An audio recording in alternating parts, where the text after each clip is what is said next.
Hello and welcome to this YouTube channel. My name is Imelda Njoki. I hope you've been well since last year and I hope you're working on your dreams and staying true to your plans. Welcome again. And we shall keep on journeying on with the aspirants of Kajiado County until I can give you the best choice in the forthcoming elections this year. And today I am joined by Nkaimurunya'S aspirant. So I'm going to let him introduce himself and tell us where he's from and what he does and his aspirations. Karibu sana Elvis. Asante sana. My name is Elvis Mwashi, and I am an aspirant in Nkaimurunya ward, a place, and I live at a place called Mayor Road number 35. So I'm a resident of Nkaimurunya and I'm vying in Nkaimurunya in the forthcoming general elections. So you're vying for the member of the county assembly? Yes, county. yes, I'm Why vying for that. What is the calling? What is that push to vie for that seat?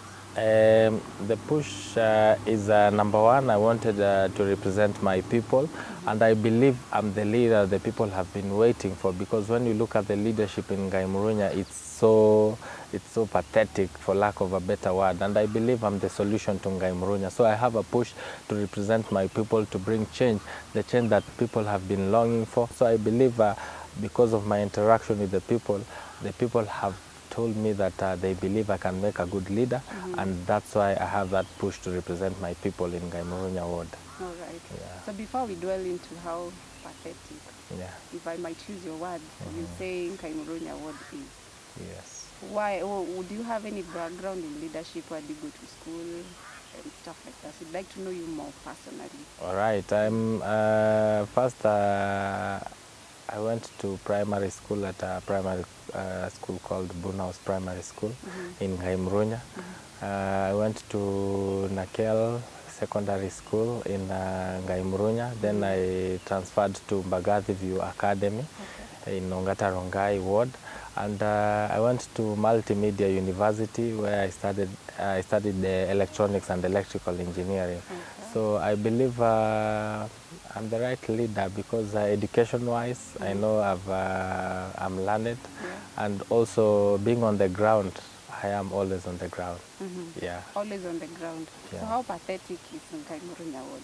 From roads, both from roads in national government and also the county government, the feeder roads, they are so pathetic, they are not motorable, and I believe that's number one pathetic situation in Nkaimurunya. Yeah. And also we have, you know, when it comes to bursary, bursary is being given on who knows who elected who best, you know, and that's instead of them dwelling on the need basis, they are dwelling on this guy voted for me, this didn't vote for me, you know. When the current MCA is also playing tribal politics. So I believe we need to look at leaders who are not playing tribal politics, but leaders who are looking at the need in the community, because I believe whether someone elected you, whether they voted for you or not, I believe you are elected as a servant of the people who elected you and those who didn't elect you. So I believe when it comes to the background check, that's a minus to the current regime, and I believe if I'm elected, I'll bring all people who voted me and those who didn't vote for me, because it's a democratic right. It's a democratic right. Yeah. So let us not dwell so much on the current leadership, and apart from the change in the feeder roads, in the, you said, bursaries, Sure. and the sorry state that is Kware. Yeah. And the urban Kajiado, let's just say the garbage situation is also one thing. And you've spoken about the national mandate, the national leadership mandate that is in the national government and the county government. Do you believe you have a good relationship with the aspirants who are going to vie for both the national government and in the county government? Okay, I believe since I started politics in 2013, there is no single day that I've abused my opponents or any other aspirant, or there is no single day I've taken them as an enemy, because everyone has that right to vie. It's enshrined in the Constitution. Everyone has a political right, either to vie, to vote, or any other political right that you have. So just the way I brought myself to the people, it's the same way they brought themselves to the people. So in terms of having good relationship with all aspirants, I think I'm the best in terms of having good relationship. And you can bear me witness through the last election. Immediately after the election, I decided that I'm going to join hands with the elected MCA in my ward so that we can work together. So I believe I have some good cordial relationship between me and other aspirants. And whoever wins at the national government, we will work together also at the MCA level. But at the MCA level, I have faith and I believe I'm the one who's going to take the seat. All right. Yeah. Yeah, you've spoken about starting this political journey in 2013. Yeah. What have been your personal achievements so far? I started way back in 2013, where I lost narrowly with a difference of 84 votes, and you can confirm that with the IBC at the IBC portal. And also in 2017, I also lost narrowly, and I believe over the years it's been almost I think more than 10 years now since I joined politics. And I believe I have achieved different things from youth empowerment. I've organized trainings for the youth in my area, economic empowerment. There are some youths who have been able, we have started youth groups, we have started different economic empowerment activities in my ward through youth because I'm a youth. So I believe some of the youth groups that were started when I was the chairman of different groups in 2013, but I had to shed off I had to leave the positions to other people. So between then and now, I've seen a lot of youth change in terms of businesses, in terms of the groups growing to different levels, and I believe I've had a lot of achievements. Also in terms of football, you know, I play football and I've been able to stand with my fellow players in terms of tournaments, in terms of you know, we've been having some people having difficulties in terms of fare, you know, players going to different places, you know, and the whole of youth in sports, I think I have a very good cordial relationship with them. I've not been able, I won't lie that I've been able to do much because I haven't been in a position that I can help much, and also in a position that I can influence change much. But the little that I've done, I've seen change in one area or another. And we've started a lot of things like, you know, former players association, like one called Amazon Men of Change, where we help the upcoming footballers. I still play football, but not actively involved, just for keeping fit and fun. And we've been able to mentor and seeing other players grow from youth and sports. And also we have ladies who are playing football. We have different people in Nkaimurunya'. I have a lot that I can share, but because of time, I believe we can have also another engagement where I can share all the achievements that I've had. Yeah. I think that is a good job done. Sure. Now, what kind of influence do you think the MCA position comes with that will be able you to maximize on your vision for the people of Nkaimurunya'? Okay, being an MCA, first, you know, there are very many people who are vying for MCA position and they don't know even the roles. The role of the MCA is representation, legislation, and oversight. As an MCA, I'll be able to represent my people in the parliament, you know, in the county assembly, and I'll be able to do legislation. And some of the legislation that I have, you know, passing bills and bringing ideas from the people. And I believe I have a lot of ideas. Number one, if we have a lot of investors in Ongatarongaya and Nkaimurunya' ward. We have supermarkets, we have banks, we have different investors in Nkaimurunya'. And I believe if we can talk to them and we put like 30% job opportunities should go to the locals, I think that will be a great achievement to our area, because we will have reduced at least the unemployment unemployment in our area. And also that can be done through legislation in the county assembly. Also we have things to do with garbage. You know, we can we can go and pass bills like we can do recycling of garbage and all that, which should be a mandate. With the help of the county government, with the help of the national government, I think we can pull our resources together. And about oversight, there are very many contractors who are doing shoddy work, and I believe as an MCA, that's one of my mandates, to do oversight to those projects, to make sure that we get value for money. Because without me being at the forefront to fight for my people and to do oversight, I don't think any other people has the powers to do oversight. And I believe I'll have covered all through in terms of representation, in terms of legislation, and in terms of oversight. Yeah. So I feel the current cohort of aspirants is that to manage people's expectations. You see, like yourself, you know very well the roles of an MCA, and you're willing to do that which it takes to make sure that you're doing oversight, that you're doing representation and legislation. Now, how do you manage people's expectations who think that being an MCA includes attending social functions, includes attending even to their very personal needs, and that has been a challenge, I would presume, even with the current leadership. What have you done in terms of managing the expectations? In terms of managing the expectations of the people that elected you, sometimes it becomes hard, but you are an elected leader, so you have to look ways on how you can balance in terms of catering for their personal needs and in terms of catering for what's enshrined in the Constitution on your roles and responsibility. And as an elected leader, it's just like friends. If you can sort your friends' personal needs, I think even as an MCA, you can sort your people's personal needs. But all said and done, I think I can reduce that.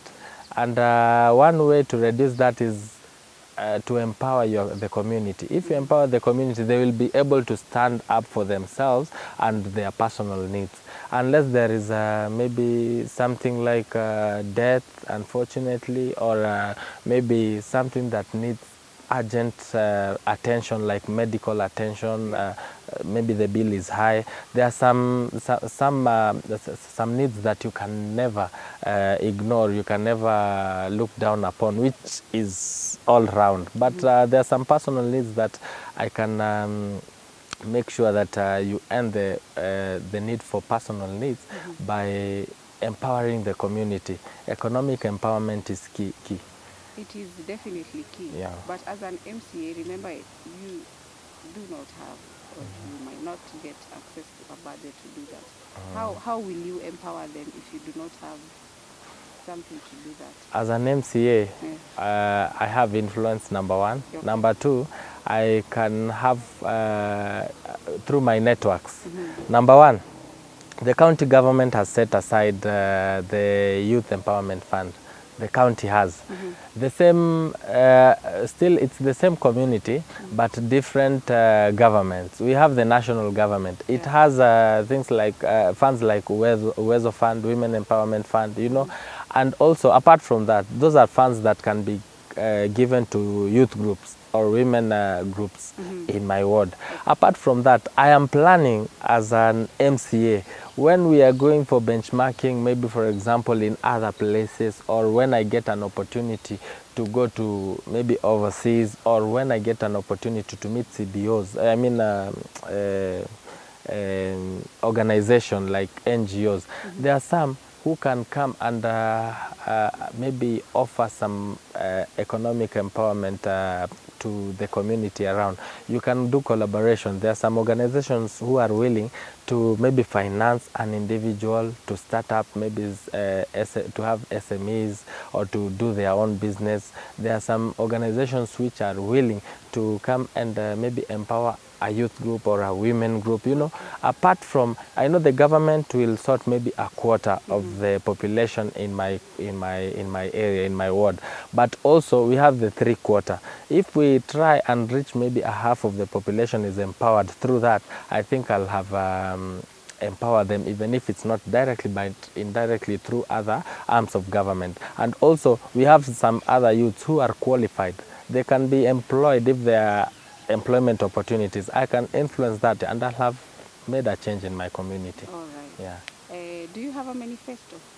Yes, I do. I do have a manifesto. What's And top in your agenda, like the top 5 points? Or you've just spoken about them? I've already spoken about some of them, and also I'll be launching my campaigns late next month. I'll be launching my campaigns where I shall be unveiling the whole of my manifesto. But some of them I've spoken about youth and sports, youth economic empowerment, and also women. We have free and fair share or issuers of bursary in terms of need-based, but not who knows who. And also we have something that is ailing our community, and I believe it's all around in also other counties. I believe sewage and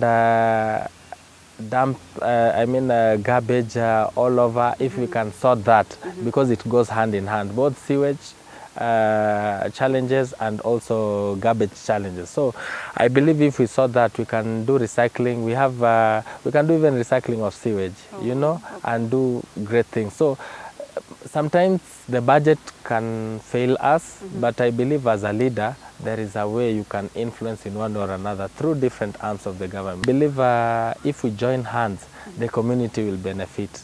Imagine joining hands with the NGOs, joining hands with the county government, joining hands with the national government, and also other well-wishers around. I believe we can change our community. All right. Yeah. The issue of drugs and drug abuse and youth, it's a topic we can't finish today, but I'd like you to touch on that, on how you are not, if not going to finish, reduce these cases. Number one, in Nkaimurunya'S ward, we have, for lack of a better word, we have those less privileged. It's a slum sort of. In Nkaimurunya'S, there's a slum? Yes, in a place called Kware. Okay. Yes, a place called Kware. We have a lot of people there, maybe who are less privileged. I don't know which word to use, because I can use a word and then it fights me politically. Yes. But all I can say, we have a lot of people in Nkaimurunya', a lot of youths who are engaging in drugs and substance abuse. And I believe number one reason why that is happening, it's because they are idle.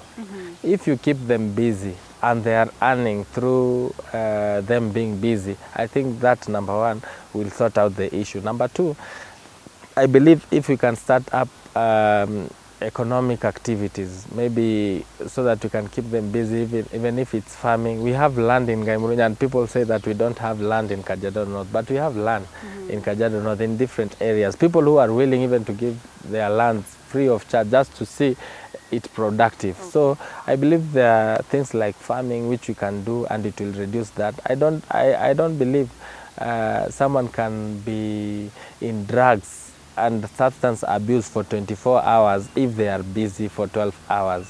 You'll have reduced the time they are abusing the drugs by keeping them busy. And also doing a collaboration also with churches. I believe churches, different churches, people don't know, different churches have even a budget and also have a mandate to make sure that the people in the community reduce the intake of drugs in one or another. So I'm planning also to do a collaboration with churches, because I'm in church, and also our church individual can help me with that, going to the community, talking to them, preaching to them, and also making sure that they change in one or another. The mosques, the same as churches, they have also such programs. So I believe if I do a collaboration with all arms of the government, with NGOs, with the faith-based organizations, so doing a collaboration with all of them will make us go a level higher, or reduce the intake or the drug and substance abuse in my area. All right. Yeah. On the same issue, I believe Kataka is in Nkaimurunya'S. Yes, it is. And Kataka is well known for the illicit brewing of shanga. Yeah. Yeah. How are you also planning to diminish that or to finish that, and how are you going to do it? I know, as you said, Gataka is well known for that. Yeah. But it's just the same sentiments that I've given. I believe there are some things you don't just take action through maybe through the chiefs or through maybe calling the police to arrest those people. I think number one thing is talking to those people who are brewing, and if you talk to them, also we can change because they are talented in brewing, so we can change it into a company, a brewing company. You finance them if they are good in that, so that it can be legal. So I believe number one thing is talking to people, because even if we arrest all of them, there are some new crop that will come up and they will still do it. So that community sensitization is key. Community sensitization in all areas is key before you even persecute or you take any other legal action. Yeah. All right, so that is a beautiful dream you have for Nkaimurunya. Sure. Do you have a political vehicle that you're working with to make sure that you win this year? Yes, I've been in one political party since I started my journey. And this time round, I decided to change to a different political party. I was vying with ODM for the last 2 general elections, and I've been the runners-up all through with a very close margin. And this time round, I'm vying with the UDA, United Democratic Alliance Party. Okay. Yes. What informed your change of party? The famous cliche, I listened to the ground. Yes. So that's number one. Number two, I will tell you one thing to answer your question. Yes. A politician is like a DJ. You don't play the music that you like, but you play the music that the people want. So if the people like that music, within no time you also start liking it. So as a politician, what informed me is I was campaigning on the ground, and the music was UDA. So within no time, even if you listen to a music, you start liking the music after listening to the lyrics. So I fell in love with UDA, and now I am solidly in UDA. All right. Yes. I see how passionate you are Yeah. in UDA. Sure.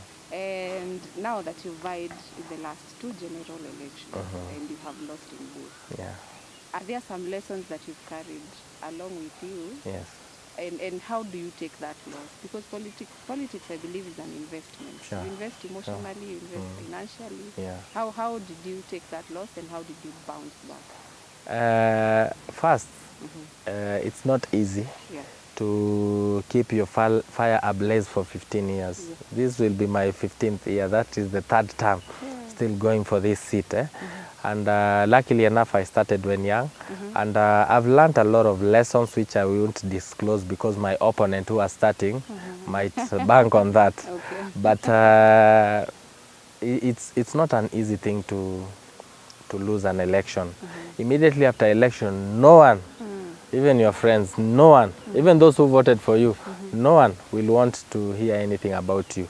Actually, even those who voted for you will say, we'll be celebrating with the other team, telling them, yeah, we won, but maybe they didn't vote for them. So no one wants to associate with a loser per se. So it's not an easy thing, because you have invested your money, your resources, you know, it's like you're starting life again. You know, the lack of a better word, you know, the shame. The shame when you walk around there, people seeing you as a loser. But all I can believe, there is one thing that always drives me.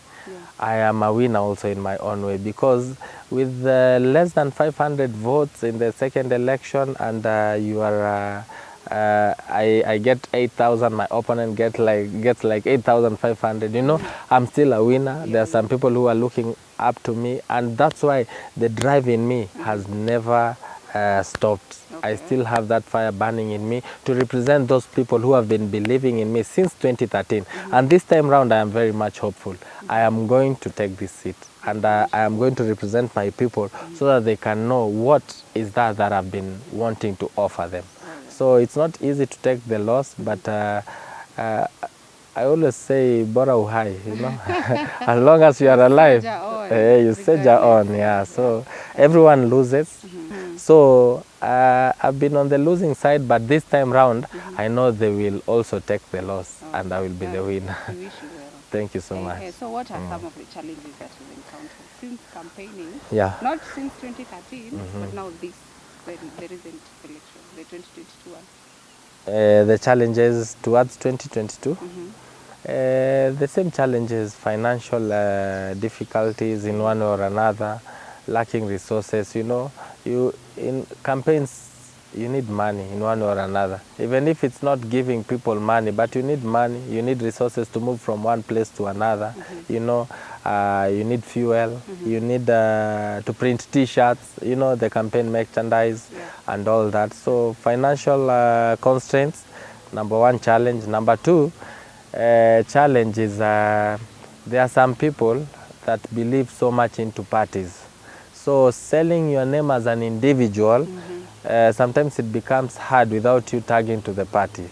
And you see, like me, changing from ODM to UDA, definitely there are those people who don't, even if they don't like the party I am in, but they like me as a person.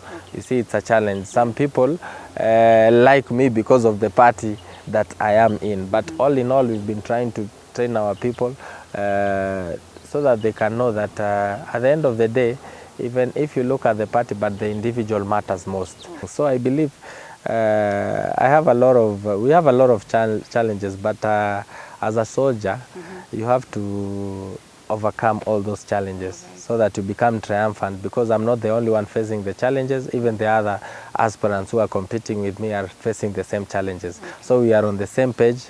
It's only how smart you are. Yeah. And how smart are you? I'm very smart. Yeah. Okay, now, yes. One thing that people have decided to not do in 2022 is to vote. Yani people are tired. How would you urge people to vote for you, to come out and vote on that day, the general election day? I'll urge people to vote, number one, because there is a famous saying that says, you know, if you fail to vote, you give an opportunity to bad leaders to rule you. So there is no solution in you not voting, number one. Number two, we are urging people to vote because that's a democratic right, and it comes once after 5 years. Instead of you crying that you got bad leaders who you didn't even vote, you go and vote for the leaders that you want. Rome was not built in a day. And I believe one day, we shall get the best crop of leaders. And I believe Nkaimurunya, for those people who are believing in me, will see what I have to offer. I think I'm the new crop of leaders, and in Nkaimurunya, I am going to make sure that I show people the essence of voting, so that they can have that morale of voting for me again in 2027 and also all the other years. Yeah. Are you a family man? Yes, I am. Okay. I am married, and I have 2 kids, a boy and a girl. Okay. And I thank God for that. It's important for people to know, because apparently in this political space, being single is yes. a problem. Yes, it is. All right. So I would like you to face this camera. Uongeleshe watu wa Nkaimurunya waombe kura in all the languages that you know, as we come to a close. First, I'd like to thank you for having me on this show. And I'd like to urge the people in Nkaimurunya ward. Number one, I believe I am the best candidate for this seat. Number two, I know all the roles and responsibility of a member of county and assembly. And I want to ask you to believe in me, to give me that one chance so that I can show you what I have to offer. I have stated a bit of my manifesto, and I believe when we engage more on the ground, you'll get to know me better. But I urge all Nkaimurunya people to kindly vote for Elvis Mwashi on the ballot.